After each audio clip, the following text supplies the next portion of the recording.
Good morning, everybody.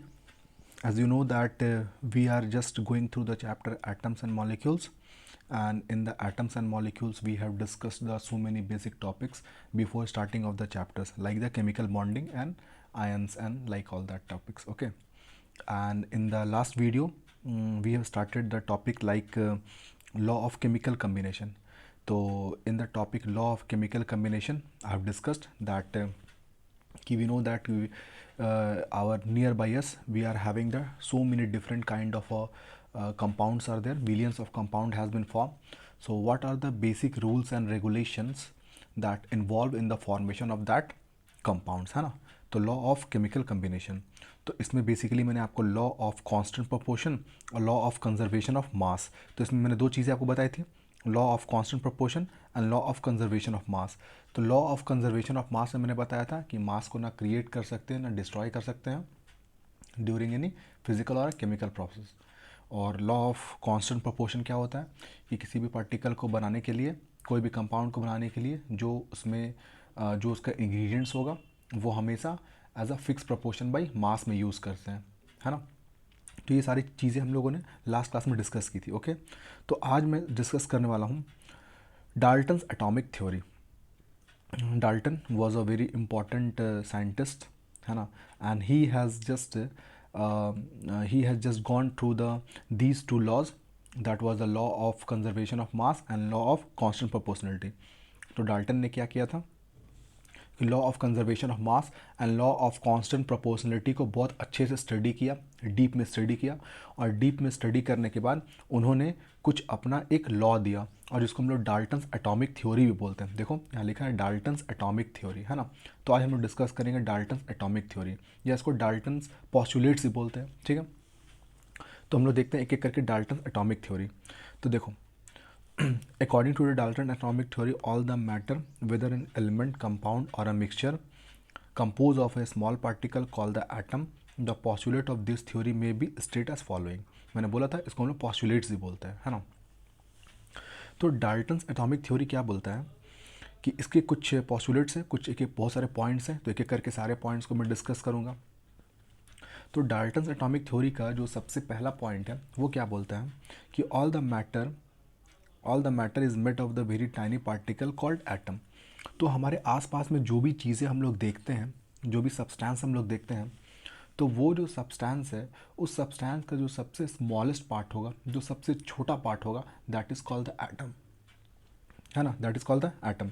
जैसे आप देखोगे, अगर आप कोई भी एक स्ट्रक्चर बनाते हो, तो कोई भी अगर आप सॉरी कोई भी अगर आप एक स्ट्रक्चर बनाते हो तो उस स्ट्रक्चर का जो सबसे बेसिक स्मॉलेस्ट पार्ट होगा दैट इज़ द ब्रिक्स, है ना?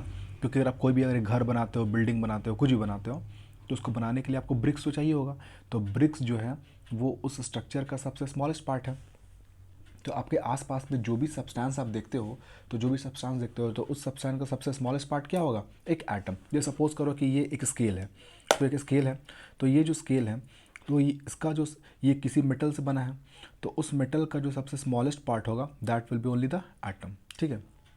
तो किसी भी सब्सटेंस का जो सबसे छोटा पार्ट होता है that is the atom. Atom are indivisible particle which can not be created और destroy in a chemical reaction. अब यहाँ पे कोई भी जो एटम है वो किसी भी सब्सटेंस का सबसे छोटा पार्ट, तो इसने फर्स्ट पॉइंट में बता ही दिया है।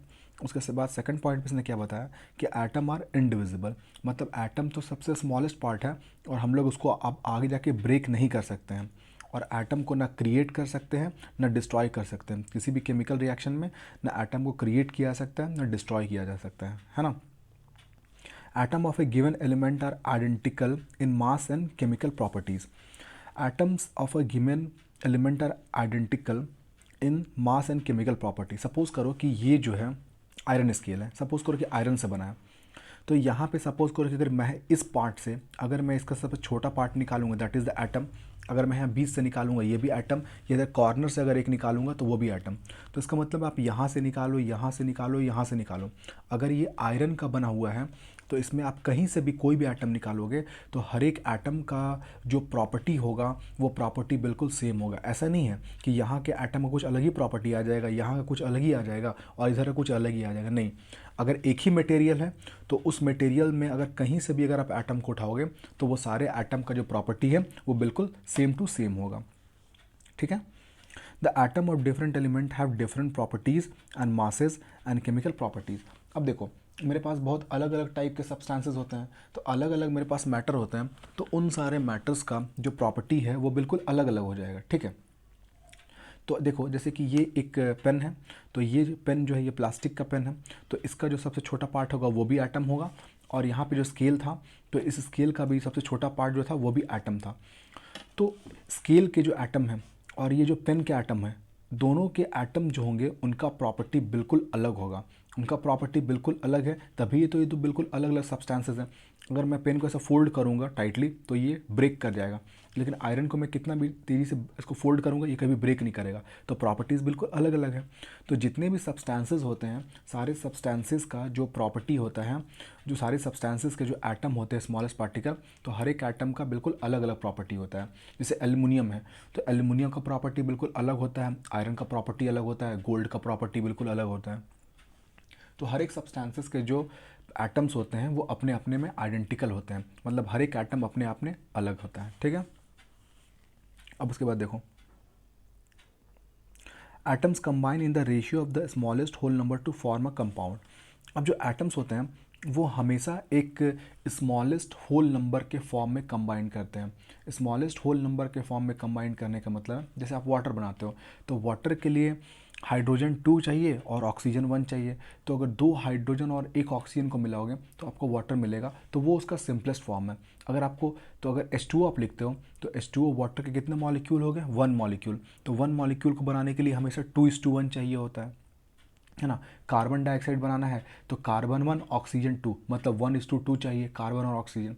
तो कोई भी जो कंपाउंड बनता है तो उस कंपाउंड को बनाने के लिए जो भी आप एटम्स यूज़ करोगे किसी भी एक एलिमेंट का, वो हमेशा स्मॉलेस्ट होल नंबर में चाहिए होता है। मतलब कभी भी कोई भी जो एटम है वो कभी भी फ्रैक्शन में हम लोग नहीं ले सकते हैं या डेसिमल में नहीं लेते हैं, जब भी होगा तो होल नंबर में, मतलब 1 एटम लाओ, 2 एटम लाओ, 3 एटम लाओ, जितना भी लाना है लाओ, लेकिन कभी भी आप फ्रैक्शन में नहीं यूज़ कर सकते हो।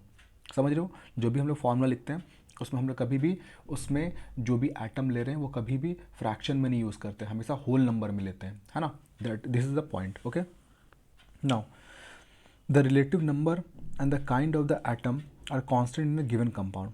अब ये जो 6 नंबर पॉइंट है ये क्या बताता है कि कोई भी अगर आपके पास एक कंपाउंड है तो उसमें जो जो भी एटम्स प्रेजेंट होंगे, जो भी एटम्स प्रेजेंट होंगे अलग अलग एलिमेंट्स के, वो हमेशा सेम होंगे। सेम होंगे कहने का मतलब है, जैसे फॉर एग्जांपल देखो, आपके घर में जो पानी आता है टैप वाटर, आप वहाँ से पानी निकाल लो, ठीक है, आप वहाँ से पानी निकाल लो, या आप गांव में चले जाओ, गांव से पानी निकाल लो, या आप दूसरे कंट्री में चले जाओ, वहाँ से पानी ले आओ। तो आप कहीं से भी अगर आप वाटर लेकर के आओगे तो उस वाटर को बनाने के लिए हाइड्रोजन और ऑक्सीजन ही होगा, क्योंकि हाइड्रोजन और ऑक्सीजन ही मिलकर वाटर बना सकते हैं और कोई नहीं बना सकता है। तो आप वाटर अपने घर से लाओ या किसी नेबर के यहाँ से लाओ, किसी विलेज से लाओ या दूसरे कंट्री से लाओ, कहीं से भी लाओ, उससे कोई दिक्कत नहीं है। उसका जो सबसे उसको बनाने के लिए जो इंग्रेडिएंट है जिससे वो बनाया गया होगा, that is a hydrogen and oxygen. तो हमेशा कोई भी कंपाउंड कहीं भी बनता है तो उसको बनाने के लिए जो भी एटम्स है, जिस भी एलिमेंट का यूज़ कर रहे हो वो हमेशा वही होगा, और उसका जो प्रोपोर्शन है वही प्रोपोर्शन में यूज़ करना पड़ेगा। 2:1 में यूज़ करोगे तो वाटर बनेगा। तो ये आपका था 6 पॉइंट था। तो ये सारी चीज़ें थी जो मैंने डिस्कस की आपको, डाल्टन्स एटॉमिक थ्योरी 6 पॉइंट है, ठीक है। ये आपका होमवर्क है कि इन सारे पॉइंट्स को आप अच्छे से लिखोगे खुद से समझ करके, ठीक है। उसके बाद व्हाट इज़ एन एटम, तो आप ये जानते हो टॉपिक एटम क्या है, कि atom is the smallest part of the any of the element, किसी भी एक एलिमेंट का सबसे छोटा पार्ट होता है और जिसको हम लोग आगे फर्दर ब्रेक नहीं कर सकते हैं, ठीक है। फिर नेक्स्ट क्लास में हम लोग आगे डिस्कस करेंगे। Thank you very much.